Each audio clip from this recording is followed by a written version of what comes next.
വളരെ മികച്ച മോട്ടിവേഷണൽ സ്പീക്കറാണ്.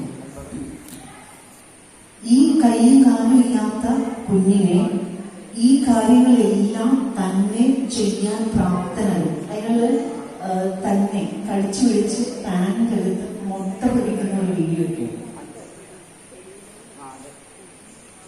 അങ്ങനെ എല്ലാ കാര്യങ്ങളും സെൽഫ് റിലയന്റ് ആയിട്ട് ചെയ്യുന്ന ഒരു കുട്ടി, ഒരു മനുഷ്യൻ. അയാൾ ഒരുപാട് പേർക്ക് മോട്ടിവേഷനാണ്. ഇപ്പൊ നമ്മുടെയൊക്കെ ജീവിതത്തിൽ ഞാൻ ഇത് കഴിഞ്ഞിട്ട് ഒരു സ്കൂളിൽ ക്ലാസ് എടുക്കാൻ പോയപ്പോൾ ഈ മനുഷ്യന്റെ വീഡിയോയിൽ കാണിച്ചു. ഇയാള് സ്വിമ്മിംഗ് പൂളിലേക്ക് ചാടുന്ന ഒരു വീഡിയോ ഉണ്ട്. ഇപ്പൊ സ്വിമ്മിംഗ് പൂൾ എന്ന് പറഞ്ഞാൽ നമ്മുടെ ഇത്രയൊക്കെ വെള്ളം കാണും അല്ലേ അല്ലേ? അങ്ങനെ ഒരു സ്വിമ്മിംഗ് പൂളിലേക്ക് ഇവിടെ മുതൽ ഇത്ര മാത്രം ഉയരമുള്ള ഒരു വ്യക്തി ചാടിയാൽ മുങ്ങിപ്പോവോ ഇല്ലയോ? മുങ്ങിച്ചാവും അല്ലേ? അപ്പോൾ ഞാൻ ഒരു സ്കൂളിൽ ക്ലാസ് എടുത്തപ്പം 12ാം ക്ലാസ്സിൽ പഠിക്കുന്ന കുട്ടികൾക്കാണ് ക്ലാസ് എടുത്തത്. ഈ വീഡിയോ ഇദ്ദേഹം